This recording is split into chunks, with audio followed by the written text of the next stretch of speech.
This is A View from the Bunker. Now, here's Derek Gilbert. He's one of the most infamous characters of the Old Testament, but what do we, in fact, all of history, really, but what do we know about Nimrod? Welcome to A View from the Bunker. I'm Derek Gilbert. Our experiment with the green screen seemed to go okay last week, so we're going to try this again this week, and we'll see how this works when I'm dividing the screen into 4 sections. It's as we're still a work in progress here in the barn. Again, thank you if you contributed to help us put this new studio space together. We sure appreciate it. This is still a work in progress. This is not really the setup that I'm envisioning for long term because this green screen has got me closed in and feeling just a little, if I were claustrophobic, this would be it. Anyway, joining us to discuss the original rebel in the Bible, at least the original human rebel, or perhaps semi-human rebel, is the director of the Institute of Biblical Anthropology and author of Interview with the Giant, Ethno-Historical Notes on the Nephilim, Dr. Judd Burton, best-selling author, award-winning screenwriter, author of the new theological thriller, Cruel Logic, and also the series Chronicles of the Nephilim, Chronicles of the Watchers, Chronicles of the Apocalypse, nonfiction books such as When Giants Were Upon the Earth, When Watchers Ruled the Nations, God Against the Gods, and more. Find him online at Godawa.com. Brian Godawa, and the author of Conspiracy Theory and the newly updated and revised 10th anniversary revised expanded edition of Giants, Sons of the Gods, and also featured in the recent docuseries Angels and Giants. Pastor of the Reformed Baptist Church of Northern Colorado in Boulder, Doug Van Dorn. Well, guys, I'm surprised that we've made it 23 episodes and we have not yet discussed Nimrod, given that he is one of the topics that is often something that people, really gravitate to when they begin to realize there's more in the Bible than most of us were taught in Sunday school. Let me start with you, Doug, as the theologian and pastor here. What do we know about Nimrod, and how much of it is reliable information? Well, I suppose it'd probably be the best to start with the scripture, right? So we know about him from Genesis chapter 10. This is the table of nations, the 70 nations.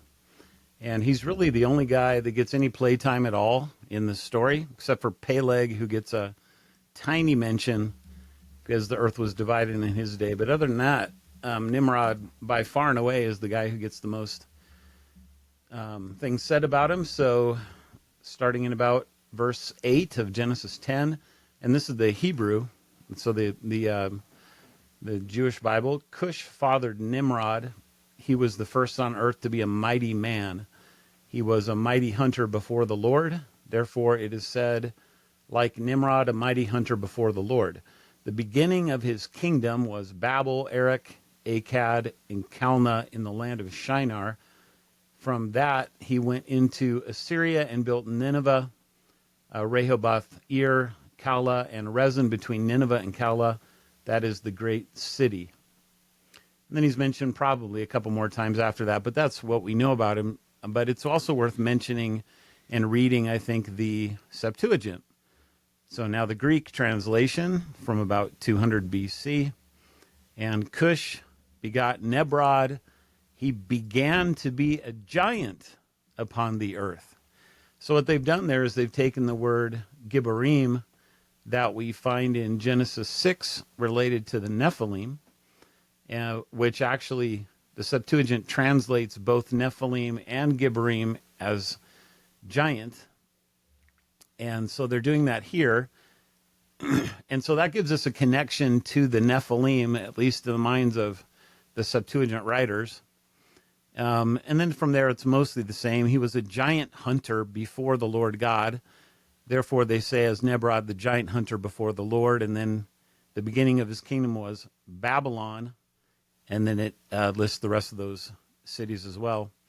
And I think one other thing for the text is also worth mentioning, which is that at some point in time, and this we see this in the Targums, we see this in, I think, Pseudo-Philo. We certainly see it in Augustine and some of the church fathers around there, that when it says that he began to be a giant hunter or he began to be a mighty hunter before the Lord, they actually translate that Hebrew word there which is a possible translation as against the Lord. And the main reason why this is, it seems to be, is because of his name. So Nimrod, his name actually means the rebel. And so the idea is that, well, how could a rebel be some kind of a guy that's, doing something positive for the Lord, like maybe hunting and bringing sacrifices or something like that. And so they started to see this in a very negative light. And, from there, the speculation and the connections with mythology and with the Tower of Babel and with the Nephilim and all kinds of things just go crazy. But that's the basics that we can know, and we can rest on that for sure. Brian, you've done a lot of research, in fact, produced nonfiction books about the giants in the Bible to kind of inform the readers of your Chronicles of the Nephilim series. What did you come across in Nimrod, both inside and outside Scripture? Yeah, there's a lot. There's a lot outside Scripture, and as you mentioned, there's a whole history of Nimrod. I think most of what people believe about Nimrod today, unfortunately, is just a lot of legends. I'm not against legends, of course. I draw from them for my novel series.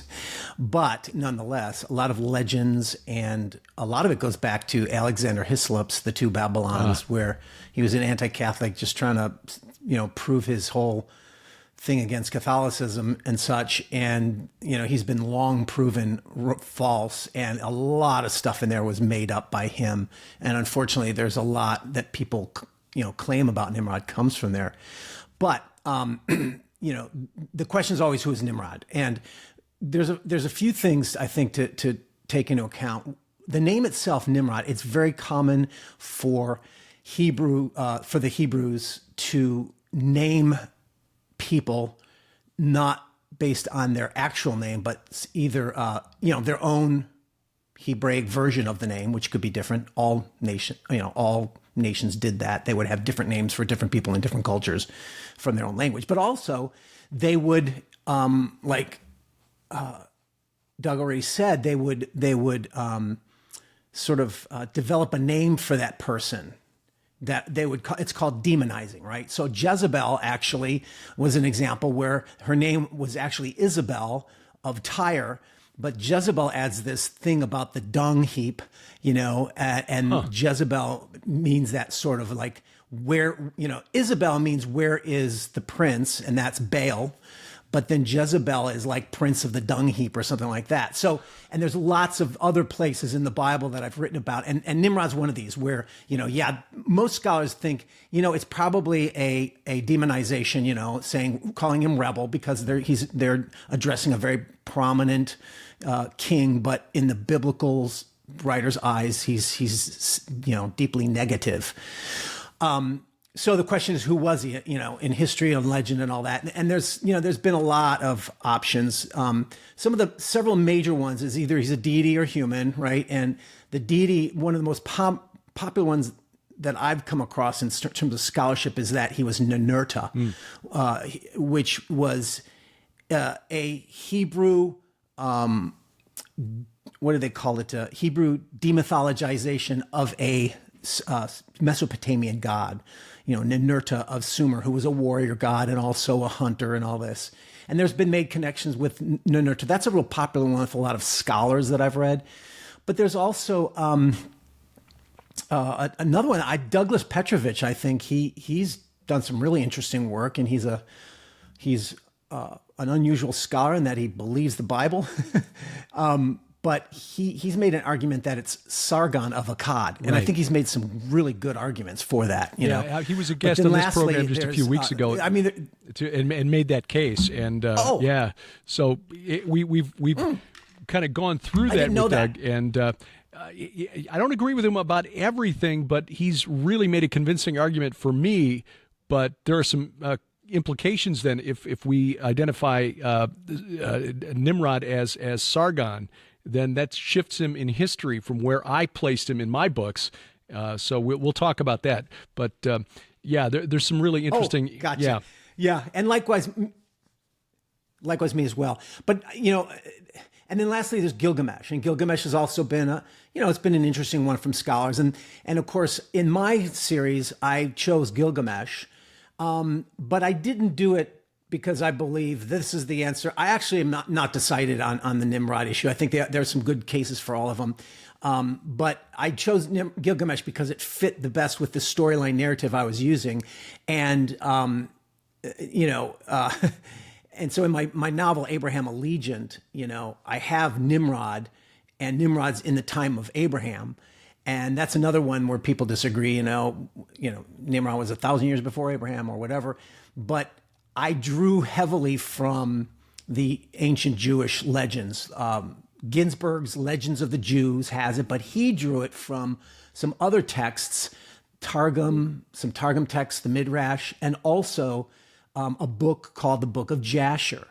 And that is a book that has a lot of interesting stories about Nimrod and Abraham. And I actually drew a lot from there. And I didn't want to be original in my story for Abraham Allegiance. So I like drawing from the ancient legends and just sort of incorporating them and updating them.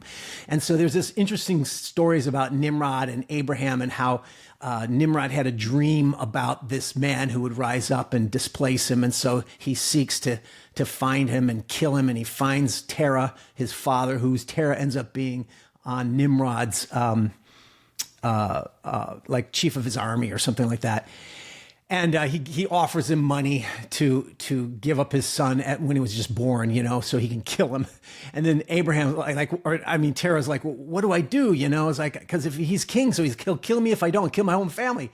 So he pays one of his servants to give him their newborn child, and Nimrod kills him in his stead. And then of course Abraham, grows up and Nimrod finds he's still alive, and he tracks him down, throws him into a fire, and just like Daniel, Abraham survives it. And then ultimately it makes the claim that Nimrod was also renamed Amraphel, who was one of the 5 kings of the plains that were defeated, by those in Genesis, what was it, 14, I think it was. Mm-hmm.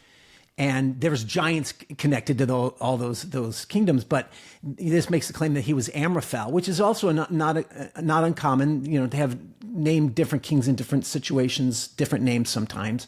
So all that interesting storytelling I put into my novel, but do I believe that is the case? Not necessarily, actually. But one of the reasons why I think it could, the Nimrod pericope, as we call it, is difficult to make these decisions is because I'm kind of in the camp where I think Genesis 1-11 is not strict history.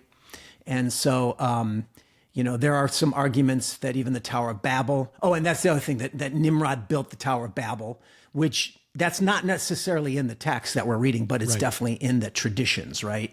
But there's good arguments that he didn't, I can see both sides on that. Consequently, so what I'm getting at is I think that there sometimes, how can we put this? There's been some good arguments also that Nimrod and the Tower of Babel itself is sort of what would you call it? A symbolic history of the kings of Mesopotamia. The way that the Hebrews saw all of them, they're embodied in this one symbolic king named Nimrod, but it really represents all those kings of that land from which, there comes a lot of tyranny and such, and particularly Babylon, because they were in exile in Babylon. So that story may have originated in that time period when Genesis was edited later on. So there's all these kinds of arguments that I think they bear weight.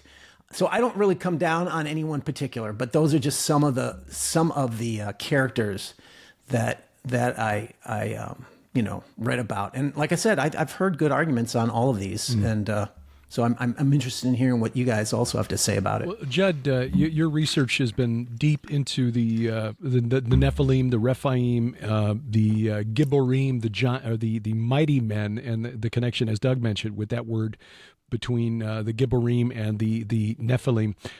Why do we associate Nimrod specifically with the giants, or how solid is that connection? I tend to think that it's a pretty solid connection just based on the language and the association, the fact that those words are as Doug pointed out, when we see them first in Genesis 6, both of them show up. So there does seem to be a connection. Now, obviously, linguistically, there are going to be cases where Gibberim, means humans. It means mighty people. But there are other contexts where there, as I think the Nimrod context is a good case of this, that some sort of change is clearly taking place. A metamorphosis of some sort is more than implied. And that may have something to do with Nimrod's family history, so to speak. Doug laid out the canon scripture, and Brian referenced the apocryphal material. It's in some of this apocryphal material, like in Jasher and Jubilees, that we get some really interesting, perhaps insights on this transformation, this becoming a Gibberim, becoming a giant. Because if you look in, I believe it's in Jubilees actually, where we get an account of, basically mirroring the Table of Nations, an account of Nimrod's family, and our people like Arphaxad and his father Cush are interesting insofar as that there seems to be this tradition of empire building to begin with, and so that sort of sets Nimrod up as a sort of heir to that, but he's also a kind of prototype for the Antichrist in a lot of ways, which I'm sure we'll delve into later in the broadcast. But one of the interesting things that I found out that may have that I've read in the past, I'm sure you guys have too, that may have direct bearing on this transformation that takes place, is the fact that I think it's Arphaxad that rediscovers the writing of the Watchers, again referencing the Jubilees material, the Jasher material, and uses it. The whole family and Cush uses it too. They use it to build their own empire and cities, which again the Table of Nations seems to be tying in with there. But all of us know the apocryphal traditions and the canon traditions that are associated with the Watchers, and this tutelage that they pass along to humanity, which included, this form of magic, a twisted version of the mysteries of heaven, alluding to Enoch.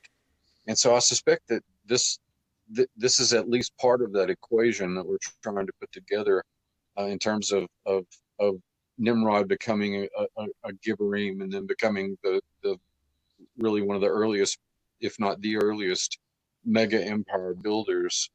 And so that's why I say that there's a kind of family tradition of empire building, if we're to believe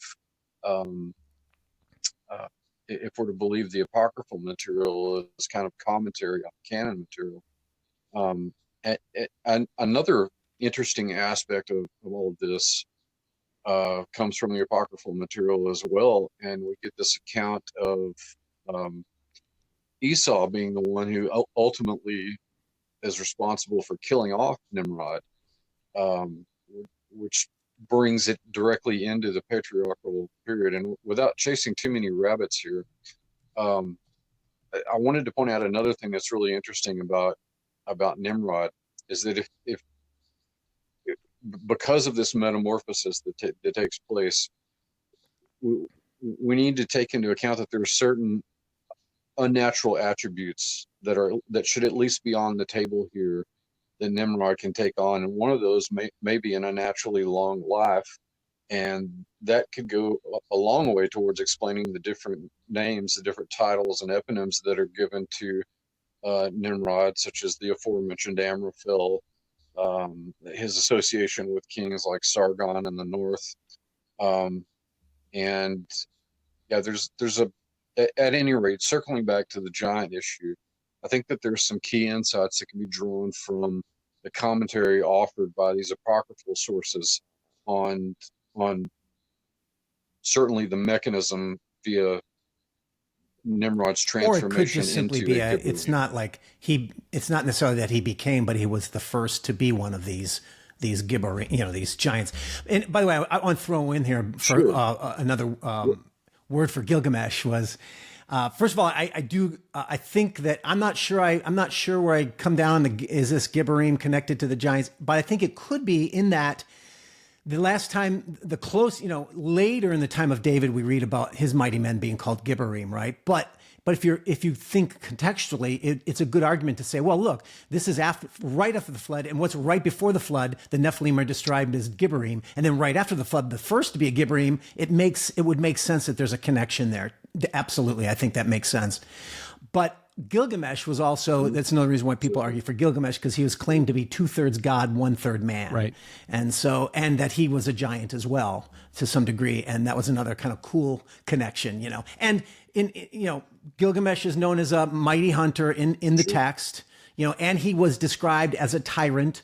He was at the time of the story of the Epic of Gilgamesh, he was the king of Uruk, but he was a tyrant, and he would abuse his people, and he would also abuse women, take whoever he wanted, prima nocte. That was long before Braveheart, where the king would sleep with the wife to be at a wedding, right? And he would do that, and so he has all those, but then he goes on his quest, and it humbles him, or does it? Because ultimately he ends up.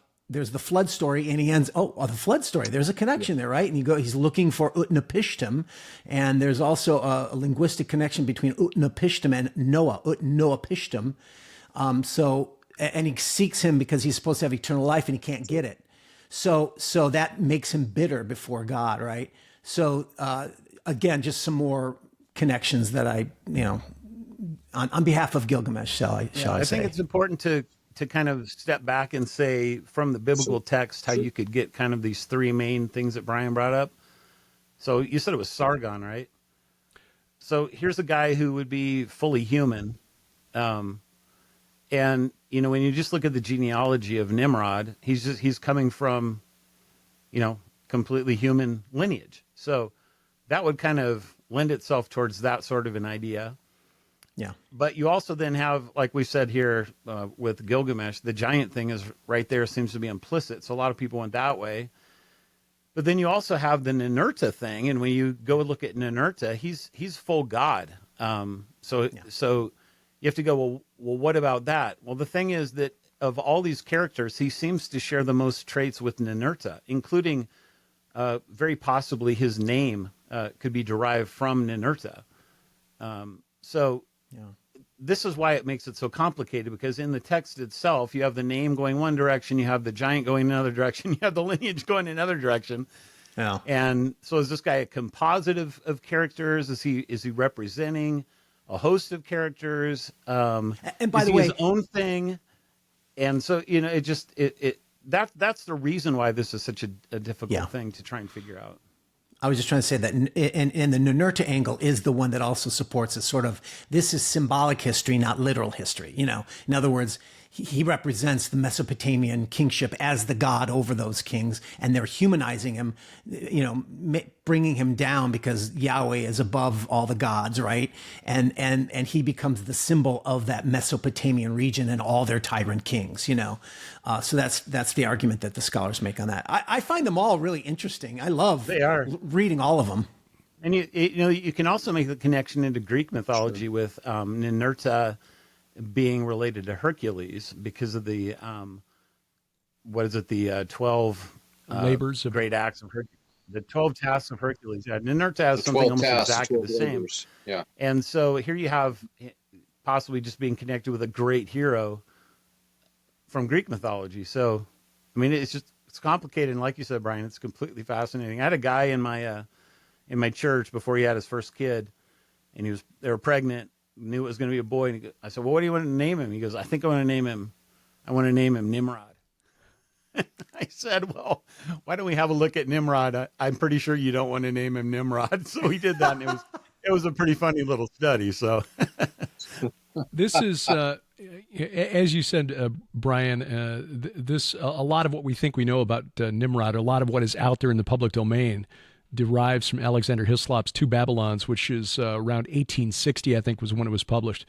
And this would include his marriage to Semiramis, who was an historical Assyrian queen, but she lived in the 9th century BC. So whether we identify Nimrod, the historical Nimrod, as Sargon the Great, who lived in the 24th century BC, or if we put him in the Uruk period of history, when Uruk was the dominant city in Mesopotamia, a period that ended around 3100 BC.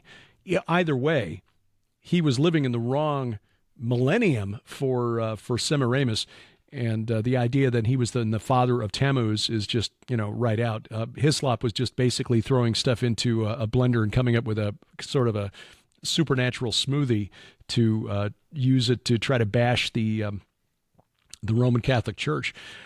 But the best paper that I've read on this was in the Harvard Theological Review. A couple of the guys who are connected to the Dictionary of Deities and Demons in the Bible, Van der Toorn and Van der Horst, wrote a paper on Nimrod before and after the Bible. Good Dutchman, by the way. And the connection to Ninurta is in there. But Judd, as we look at the corpus of Mesopotamian texts, do we see anything that would suggest that Nimrod was ever worshipped by anybody, anywhere, at any time? None that I can think of. So much of the misconceptions stem from Hislop's book, and even the identification of the site that he supposedly derives so much of this from is misidentified in his own time. Trying to remember the archaeologist. I want to say that it was Laird. Maybe I think it was that excavated Nineveh. I just saw that today. I just saw it today. Yeah, I think it was Henry Laird. Yeah, right.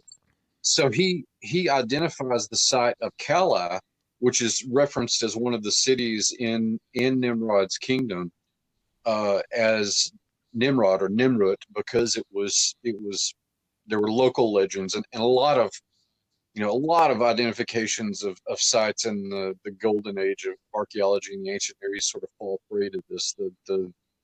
The local folklore that Indiana Jones teaches about in that one scene, in the classes, the danger of folklore.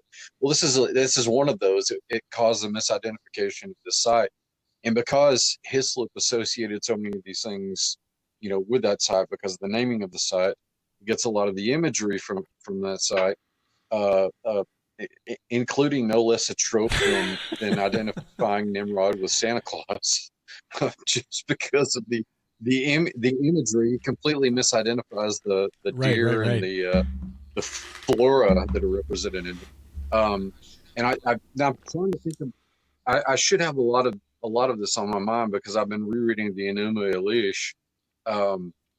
But I can't think of any off the top of my head other than sort of the misidentifications that Hislop made in his awful.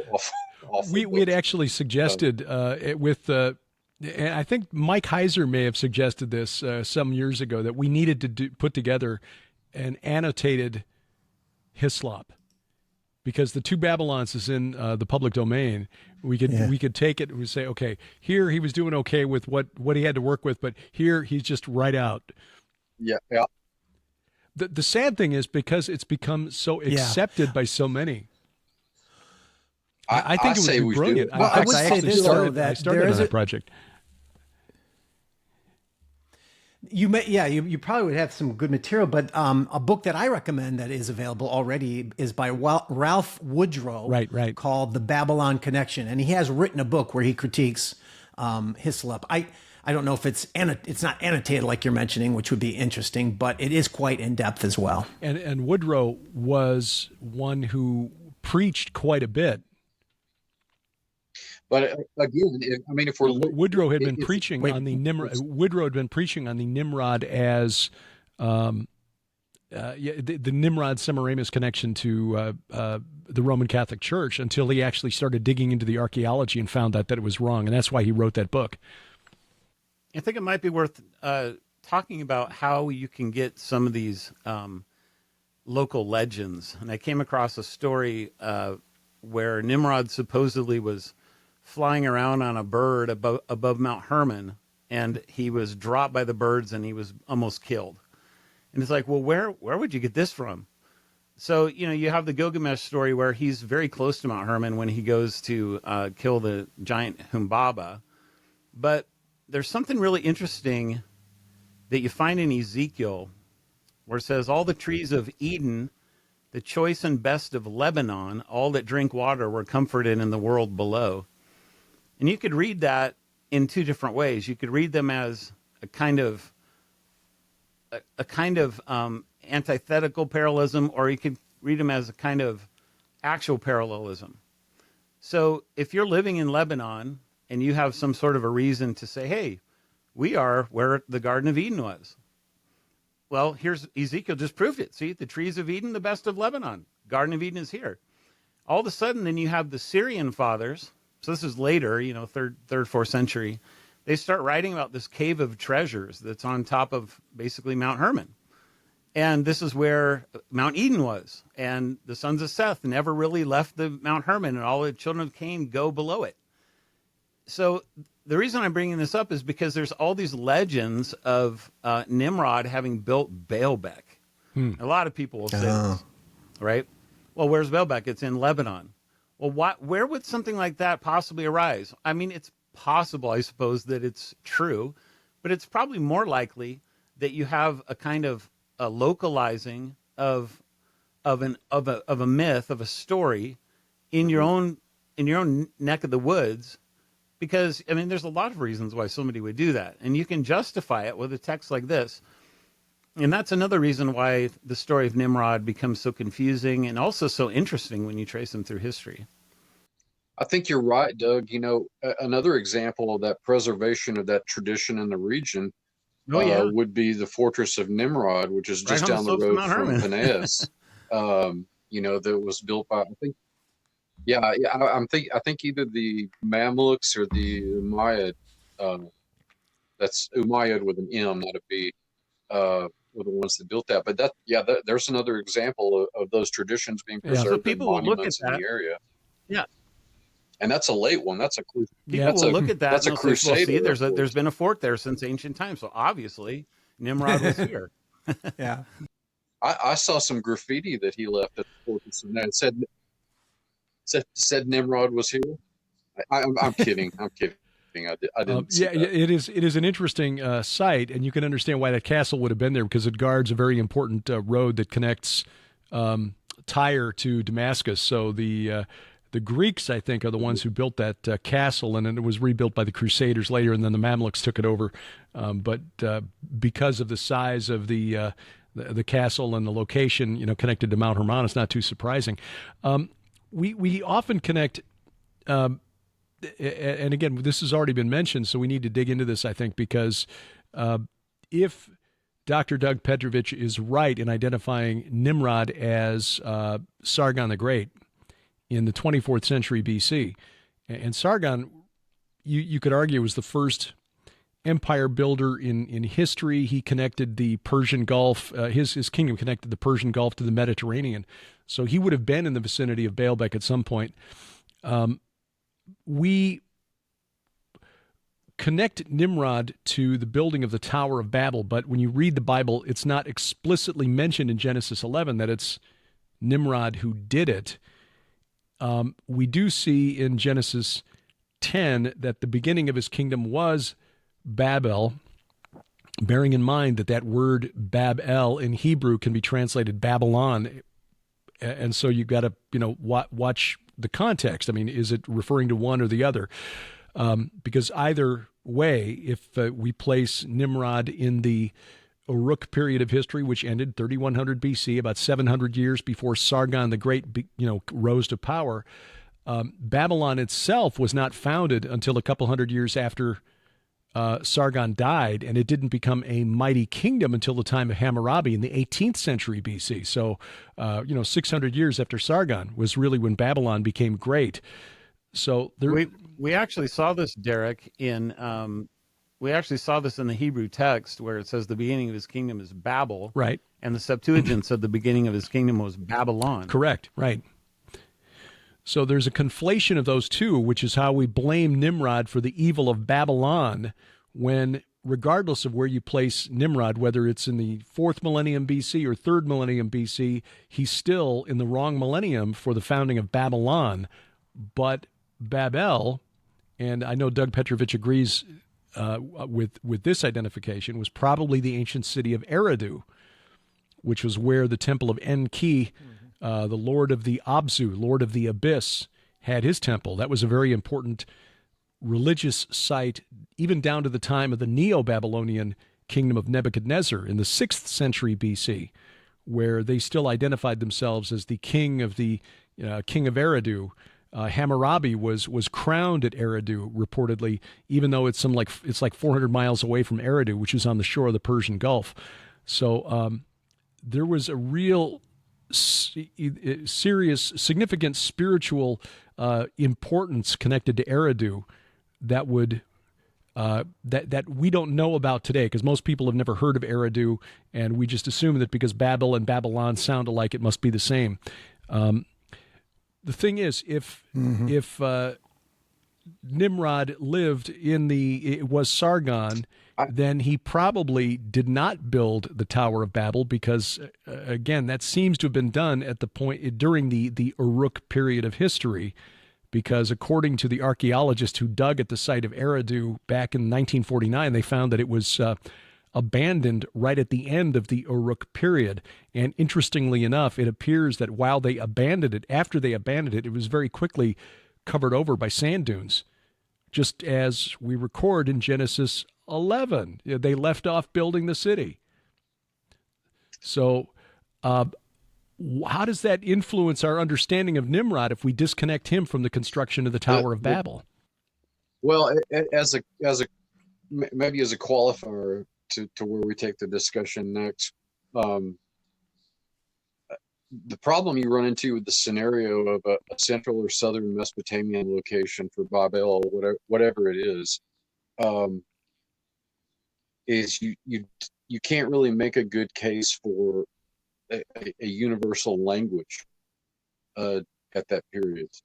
And so it may be that we're looking for Babel in too far south.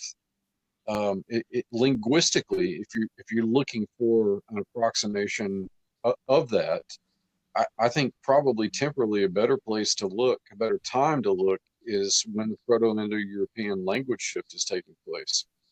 And this goes back to the wellspring from which most of the languages in Europe and Asia spring from, and there's some cross-pollination with the Proto-Semitic world, but the Proto-Indo-European world stretched from eastern Turkey up through the Trans-Caucasus, between the Black and the Caspian Sea, and linguists have reconstructed, for all intents and purposes, the mother tongue from which all of these Eurasian languages spring from. I wrote about this to an extent as it pertains to the Rephaim and my paper War of the Words. But the Proto-Indo-European language shift, when all of these languages begin to descend and spread out, occurs about 6,000 BC, as early as 6,000 BC. And so, for all intents and purposes, the people that were scattered across that large region and probably in the peripheral margins of that area, for all intents and purposes, spoke dialects, mutually intelligible dialects of the same language. And so you actually do have a kind of model here for the world speaking the same language. So I think that's something to at least consider when scholarship, well-intentioned scholarship, points us towards central Mesopotamia, southern Mesopotamia. It's just that you don't have anything approaching the universality and the magnitude of something like the Proto-Indo-European language, which ostensibly had been spoken for millennia. That's really interesting. That's even begins. I was just going to say that's really interesting, because in the research that I did for the Second Coming of Saturn, found that the Hurrian language appears to have actually preceded Sumerian, because there are words in Sumerian, including Abzu, from which we get the Greek word abusos, the abyss. The Hurrian word abi appears to be the source of the Sumerian word, which kind of is counterintuitive to what we've been taught. That the Sumerian was the first culture with language and writing and all this, and it appears that they got it from their northern neighbors, the Hurrians, the Horites of the Bible, who originated exactly where you say this Proto-Indo-European language began, between the Black Sea and the Caspian Sea, the Caucasus. So I think at the very least, it should give us pause, in considering a later and a more southerly location for Babel. Northerly. Yeah. The beginning of his kingdom was Babel and Erech. And if Babel is Eridu, it would be in the vicinity of Uruk, Erech, which is in what would be southern Iraq today. Akkad has not been found, but scholars think that it's probably underneath modern Baghdad, which means it'll never be found.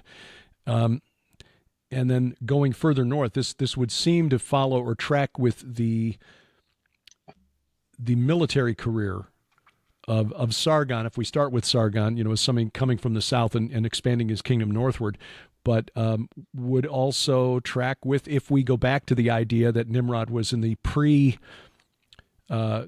pre-literate era, because writing was not really discovered until about 3100 BC, at the end of the Uruk period, which is interesting. So if there was a common tongue, it would not have been written down, and there would be no way to confirm that, at least as far as we know at this point. So that could suggest that the earlier time period that Nimrod was, in fact, the one who built the Tower of Babel, was not to be identified with Sargon the Great. Interesting. And again, if you think contextually, the beginning of his kingdom doesn't mean that he built Babel. It's just that the beginning of his kingdom was at Babel. So, right. Babel could have been before him. It's possible. Sure. I'm just, but then what did they talk about right after they talk about a few of the sons? The Tower of Babel. So, right, yeah, since it's so close and it's mentioning Babel, there's a higher likelihood that they are connected than not. I would argue, And the only other guy that gets anything said about him is Peleg, and the earth is divided in his day. And it seems to me the most reasonable explanation of that one is that it was divided because the tongues were divided. So in other words, right. You have these two genealogies that are tracing two guys that the closest contextual answer to why they would be mentioned both seem to be pointing right at the Tower of Babel. So that's the reason why I think most kind of conservative Christians would take the view that Nimrod built it. It's at least reasonable, right? And it's also old tradition too. We can't leave that out. I mean, many Jews talked about that. So yeah, for sure. Josephus ascribed it to Nimrod. It's interesting because that's right. Yeah. Yes, he did. Yeah, that's true. And while he's not a final say on anything, he certainly is a good, strong voice. Well, yeah, religious Pharisee, 1st century AD. But looking at those but I'm looking at those cities, so if Babel's Eridu, Erech, Akkad, you see a northerly progression, and Kalne, there's an argument, no one's found that, but there's an argument in the Hebrew that it actually might be saying, and all those in the land of Shinar, right. And then from that, then you move up higher, Assyria to Nineveh. Rehoboth Uruk hasn't been found, but there's also a good argument that it could talk about Nineveh was considered a great city, and so like Nineveh and Rehoboth is a reference to the public places of those cities, Kala and Rezin, between Nineveh and Kala. So, but it's interesting because some scholars have pointed out that.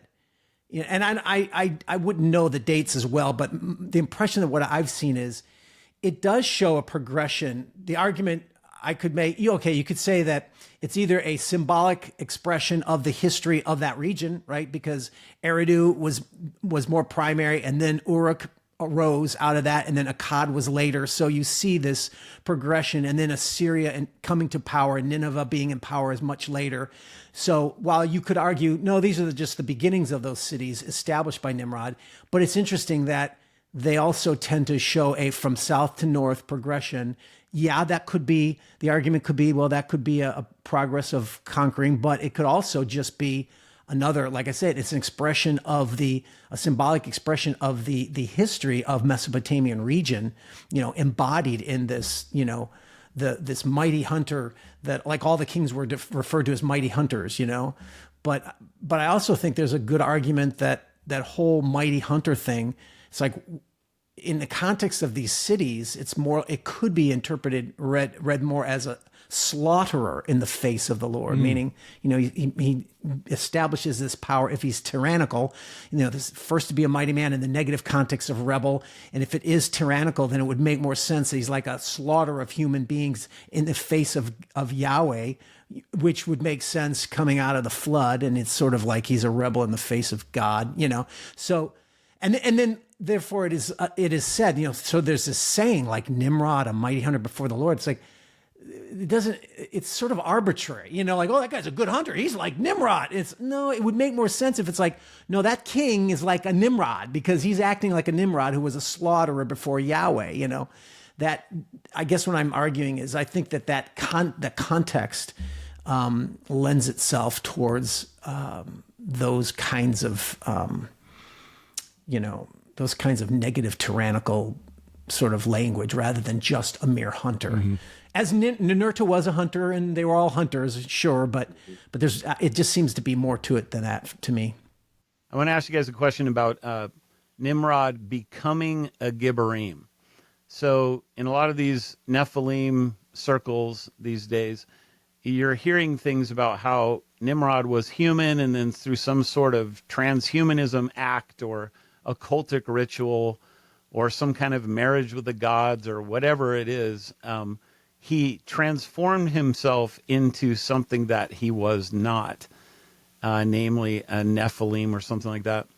And then you get comparisons with today with transhumanism and with mRNA technology changing our DNA and all this kind of stuff to say that, see, this is possible today. And so I'm just totally curious what you guys think about that idea. I know this is something that Tom Horn put that forth because he suggested that the verse in Genesis actually means he began to be a Gibor on the earth, a mighty man. Sharon has suggested that because we tend to accept the biblical, we accept the biblical account that all flesh on the earth was wiped out in the flood, which would mean all of the giants. I mean, that was really the purpose of the flood, was to eliminate that the corruption, but also the forbidden knowledge that they were teaching humanity. So how did Nimrod inherit those genes? Sharon has pointed out, and she says this as a molecular biologist whose degree had an emphasis on genetics. And she graduated as an adult student, which means she actually studied when she was in college, unlike me. She suggests that epigenetics, through certain rituals, may have had something to do with it. Maybe there was some occult process by which certain genes were switched on that allowed Nimrod to have more power than your typical unenhanced human, your average guy, would have. So, I mean, but, it's speculation, of course, but that is one possibility. Well, and I think that's a possibility that's informed by those apocryphal references that I alluded to earlier. If there's anything to our Faxid, recovering, these writings that were scrawled on rocks, but apparently by the Watchers, then that has to remain a possibility that that there's some magical working that was involved in this, which implies that there was a sort of covenantal agreement made with a demon. Well, there's something that there is something that caused Nimrod to be remembered throughout at least the last 4,500 years of history, perhaps even longer.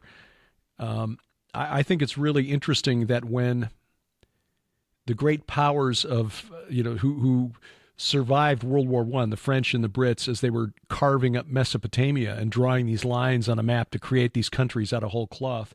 They decided to name the land of the ancient land of Nimrod after his kingdom. Iraq is just another transliteration of Uruk or Erech. Why did they do that? No clue. Interesting. Yeah. And I'd argued in a paper that I will link to in the show notes below, which I'm sure won't win me any friends among Freemasons, but I suggest that the symbol of the 32nd and 33rd degree Scottish Rite Freemasons, the double-headed eagle of Lagash, is actually a representation of Nimrod, and that Hiram Abiff, who is plays a key role in, and it's been a while since I've researched this, so forgive me if I'm getting details wrong, but Hiram Abiff, who was supposed to be the builder of the temple under Solomon, according to the Freemasonic rites, was actually a blind for Nimrod, the builder of the Tower of Babel. The double-headed eagle of Lagash does not exist in Mesopotamian symbology. It was created by the Freemasons and used to represent Nimrod, I think, who's being venerated by Scottish Rite Freemasons. But that's my interpretation of it. Really? So, what Nimrods? Exactly.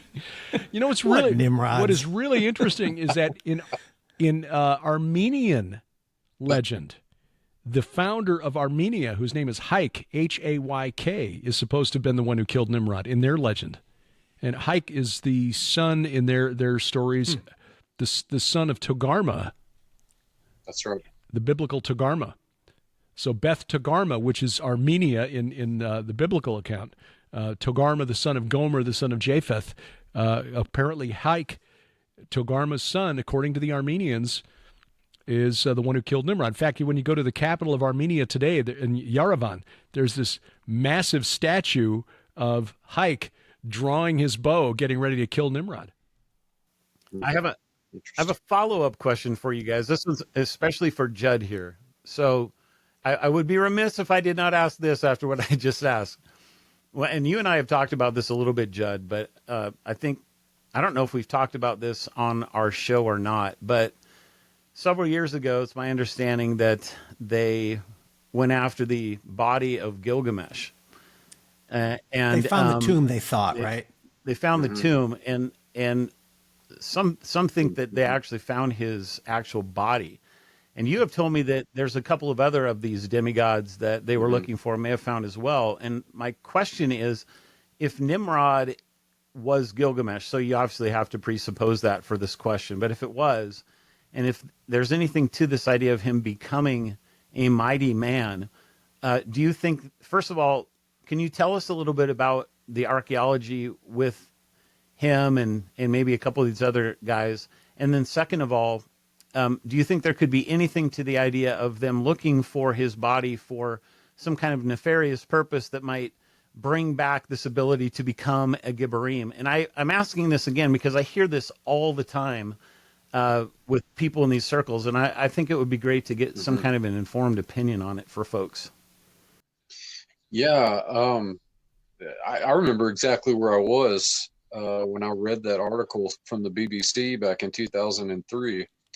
I was working for a heritage foundation in Lubbock. I was in grad school and came in and turned on my news ticker, and there's this story about the tomb of Gilgamesh being recovered. I think it was the Berlin Institute where the principal investigator of this excavation was out of. But I just sort of filed it away as, being interesting, as I myself was deep in the throes of archaeological method and theory at the time. I found it, very interesting, but I just sort of filed it away.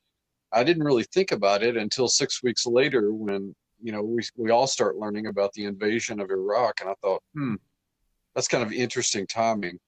I wasn't exactly putting my tinfoil cap on or anything, but I thought that the timing was rather suspect. And the story just sort of went away after that. And I would hear things in later years that made me question, some of the under the table antiquities sort of things that were going on. Most of us know about the Shamble, job that the Baghdad Antiquities Museum underwent. You know, our spec ops team was supposed to provide protection there, and I think we only have about 30 minutes of protection on record there, which you know, people can think what they want about that. And again, I'm not going to delve into conspiracy. I want to just stay a little grounded here. But there are interesting things in the wake of that find, such as the issuance of these artifact cards, and I've got a deck of them here somewhere. But the Department of Defense issued basically artifact typology cards for the ground forces, so that they could be on the lookout. And on the surface, it seems pretty innocuous. You know, it's all cultural resource management stuff. If you find something, you know, don't touch it. You know, take pictures, record it. You know, flag it if you want to. But there were a number of these artifacts that they wanted them to look out for that were of a religious nature, which I also thought was very interesting. And secondly, sort of secondarily to that, is that although our armed forces do contract out to archaeologists, most of that is within the purview of historic preservation, and it's done on military bases and things like that. It's not really standing orders to put this much attention into cultural resource management being part of the military strategy of an invading ground force, which I thought was really curious too. And, you know, fast forward to today, you know, I've heard from a number of sources about these remains being flown out of Iraq in an amazing state of preservation. There's some suspect associated items that show up in the Hillary Clinton emails that were leaked, including, if I'm not mistaken, Gilgamesh's own name. And that's just Iraq. That's not some of these other God King tombs that have been found. Like last year, the announcement came out that the tomb of Romulus had been found, and Romulus, of course, along with his brother Remus, were the gigantic founders. Gigantic, a quality that's preserved by Roman writers themselves, such as in Livy's History of Early Rome. The two founding kings of Rome, which also made me think about the excavations of what they thought was the tomb of Gilgamesh, and what potentially could have been taken out of there as well. If you take a look over the history of the last, you know, few decades of archaeology, there have been some of these God King tombs that are found, such as Pakal the Great, the classic era, I think it's 8th century AD, classic era Mayan king, who was supposedly over 8 feet tall. Again, it's easy to sort of delve into the conspiratorial aspect here, but at the very least, these sorts of finds, and particularly when governments and bureaucracies get involved, and should at least give us pause as to what's going on here and what the implications might be.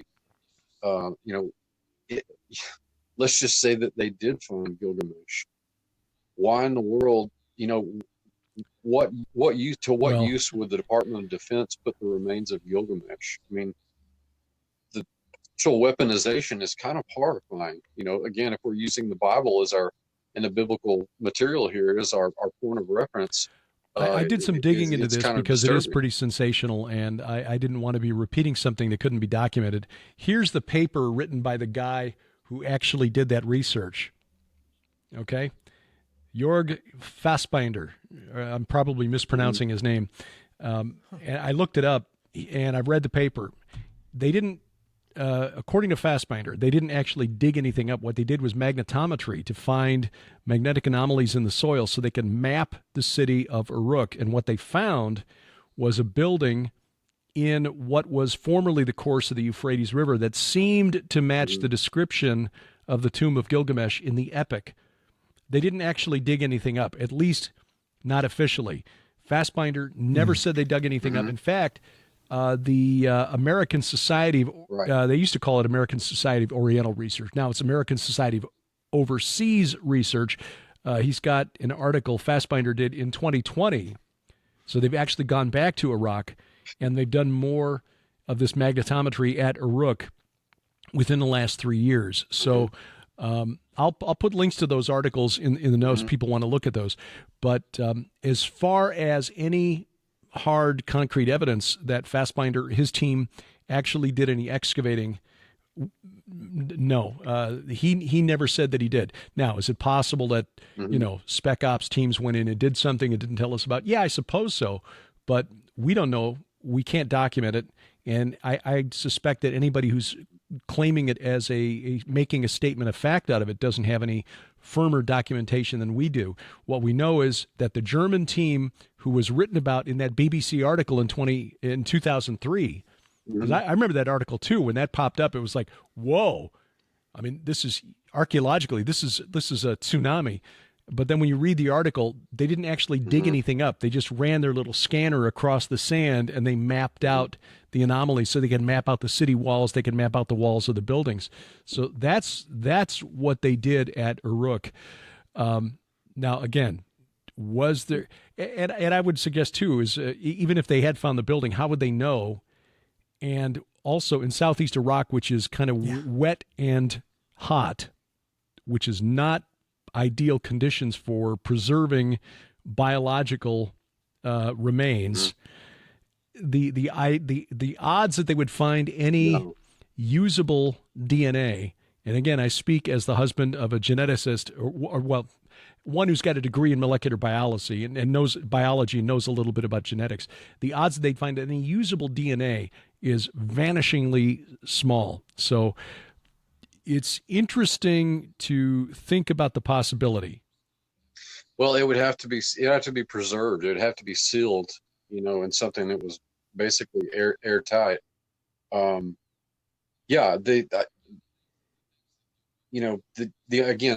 the things that give me pause about this, and as an archaeologist, I would have to stop at the magnetometer sweeps too. But the thing that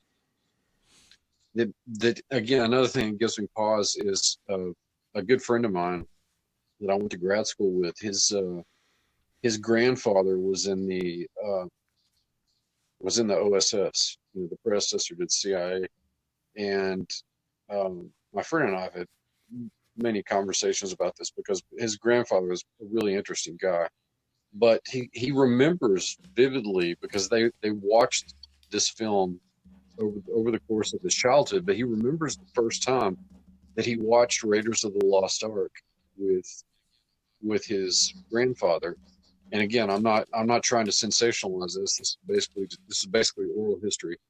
But my friend told me that once the movie was over, his grandfather told him that this kind of stuff went on. It's gone on for decades. I've seen it with my own eyes. And knowing the kind of person he is, these are the kind of things that give me pause about that. I mean, I realize at the end of the day, we don't know what we don't know. But it does seem. I will say this. It does seem I've talked with Eli Marzulli and interviewed him about the Kandahar Giant, and have seen the interviews that he's done with the Marines who reportedly brought the body of this massive biped out of Afghanistan, and I found the account plausible. I've also talked with a fellow who was ex-Special Forces in Guatemala, who sadly did not survive the COVID pandemic, who had a friend that he had served with who is now working for the electric company down there, and reportedly in one of his jobs bringing electricity to one of the remote mountain villages in Guatemala was shown a cave by the villagers, which contained remains that were much larger than you would find among the people who live in Guatemala today. And this fella told me that, yeah, my friend does not make things up like this. So I'm not discounting the possibility that this stuff is out there. But, for example, the email that supposedly came from Hillary Clinton, it was actually, because I looked it up on the Department of State server, it was an email that was sent in to the Department of State by somebody asking about it. So it was not from Hillary or to Hillary. It was to the Department of State. It was after she had left the Department of State so she could run for president. And there's no evidence that, no record that anybody at State ever answered the person who had asked about the finding the remains of Gilgamesh. So somebody looked at it, assumed that, oh, State, Hillary, must be Hillary's emails. It's that they conflated some facts there, and sadly. But again, this information is so spectacular, we don't need to sensationalize it, just as the Bible, when you actually dig into it and understand what the prophets and the apostles knew, we don't need to sensationalize that either, because it's pretty sensational as it is. Good note to end on. Yeah, I think we've covered as much as we can. There's, as Judd said, I think rightly so, we don't know what we don't know.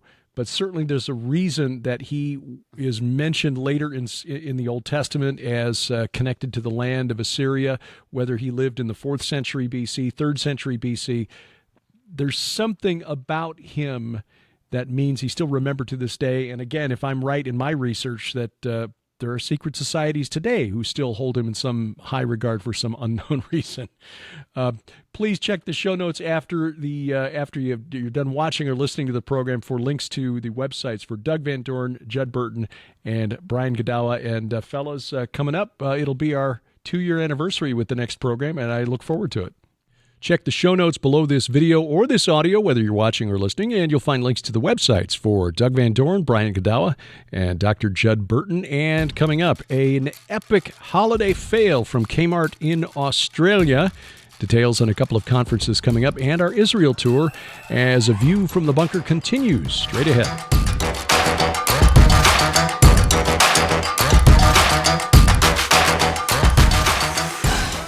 Everybody, believe it or not, this is October, and that means you get a brand new GHTV special offer. We're approaching Halloween, the time of year when the world around us is focused on ghosts and goblins and devils and demons. But they're real. They're real, and we'd like to give you good information about those entities with our October special. First, our book Veneration, where we analyze the ancient cult of the Nephilim, the origin of demons exposed in this book. Vicki Joy Anderson's important book, They Only Come Out at Night, about night terrors and sleep paralysis. You need this book at home for your kids and grandkids. Trust me, it is a great book. And 7 hours of audio interviews with the late Dr. Michael Heiser about the nature of the unseen realm. Oh, this is a collector's disc. It really is. Altogether, these 3 items purchased separately worth $65 during the month of October, just $35 plus shipping and handling. Take advantage of this because this is good, solid, scholarly information, especially the content from Dr. Heiser. It is, and particularly this month, you want to be armed with the truth when your family asks, what about witches? What about wizards? What about these things at Halloween? What do we do with this? It's a time to teach. Absolutely. Take advantage of our October special offer. Veneration, They Only Come Out at Night, and The Unseen Adversary, yours for just $35 plus shipping and handling only at gilberthouse.org/store.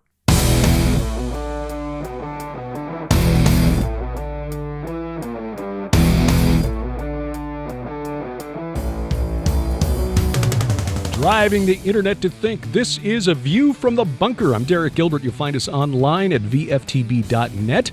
You can also find us at gilberthouse.org, my personal website, derekpgilbert.com, at YouTube, youtube.com/@GilbertHouse. And if you're watching on YouTube, thank you. Please subscribe, click the bell for notifications, and then guarantee we never get canceled by downloading our free mobile app. That app for iOS, Android, Amazon, Kindle Fire phones and tablets. All of our content right there, as well as a Bible with multiple translations. I counted today 9 translations, including a couple of non-English translations, Spanish language and French language, I believe, but also audio editions of some of these translations, so you can listen if you got to keep eyes front while you're driving or what have you. Much more there, and please take advantage of the messaging feature, which is sort of like a self-contained, almost social media site, but it's offline, so you don't have to worry about algorithms flagging you for, Christian content and stuff like that.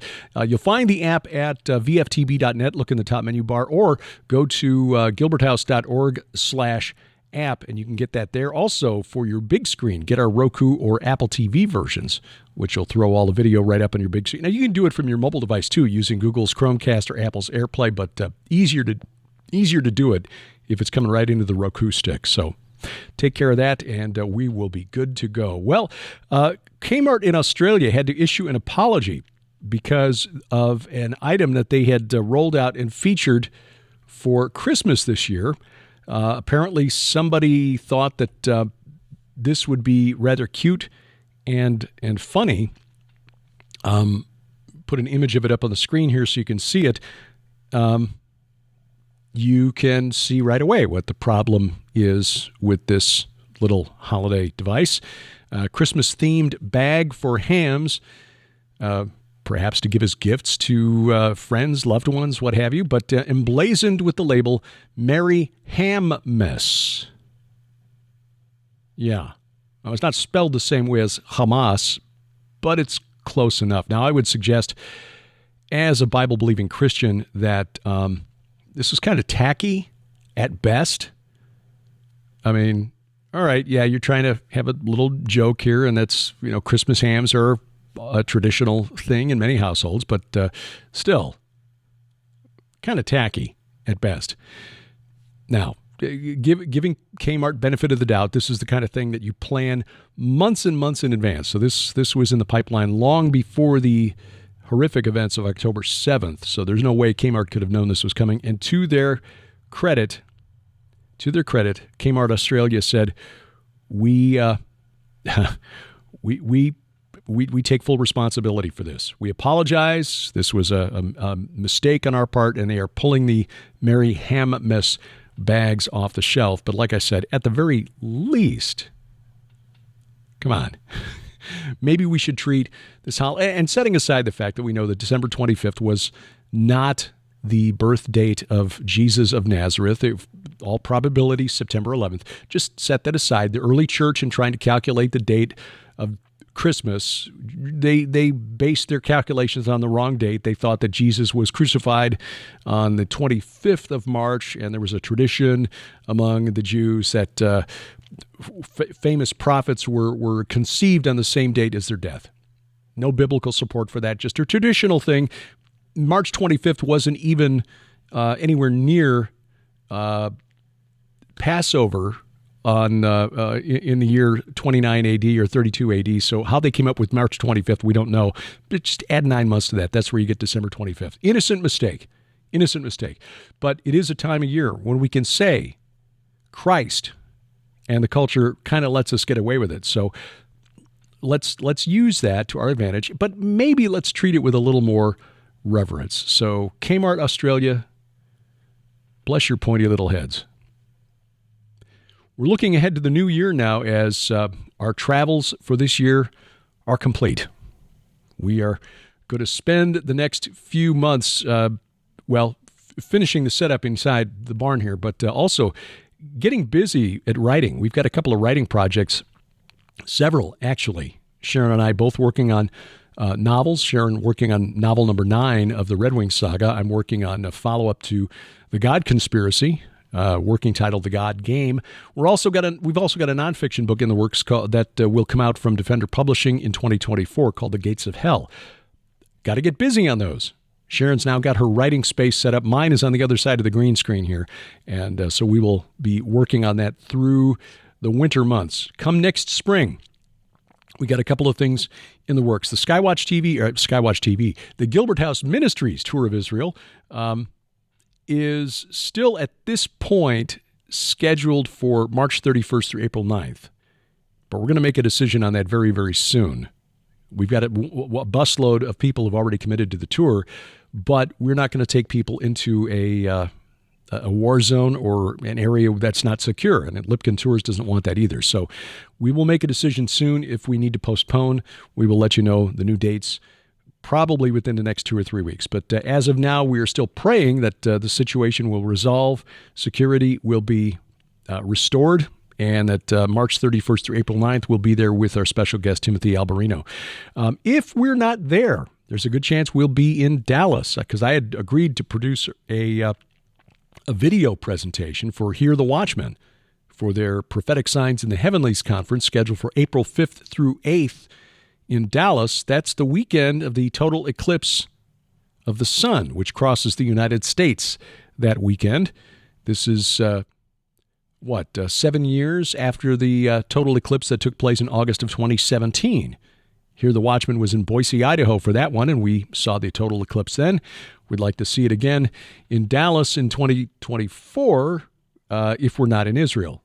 So we will see. But this conference coming to Dallas is bringing together just a great group of speakers. Dr. Michael Lake, Colonel David Giammona, Paul Begley, Dr. Carrie Mayday, Michael Boldea, Dave Hodges, David Hevner, Casper McLeod, John Moore, Jamie Walden, David Paxton, Tracy Tennant, Tuv Rose.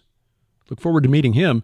Doug Thornton, who just came back from Peru with Timothy Alberino. They investigated the levitating aliens story in the Amazon jungle. That and more. Again, this and I will either be there via video or we'll be there in person. One or the other. April 5th through 8th of 2024. More information and registration at hearthewatchmen.com. The Skywatch TV virtual conference that was scheduled for this fall, postponed until the spring for obvious reasons. The passing of Dr. Tom Horn, his final presentation will be part of that conference. That probably coming in March of next year, but we'll have a firm date on that soon. As soon as I get that from Joe Horn, I will pass that along to you. Thank you for taking time out of your schedule to watch or listen. If you're watching, again, please download our free mobile app and start using that for this process. If you're subscribing to the podcast, whether it's at Apple Podcasts, Google Podcasts, Amazon Music, iHeartRadio, Spotify, Spreaker, Pandora, wherever fine podcasts are sold, thank you for doing that. And please tip the headphones to our inimitable announcer, D.C. Good. A View from the Bunker is a production of Gilbert House Ministries, released under Creative Commons Attribution, Non-Commercial, No Derivatives 4.0 International License. We do this because we wrestle not against flesh and blood. I'm Derek Gilbert, and this is A View from the Bunker.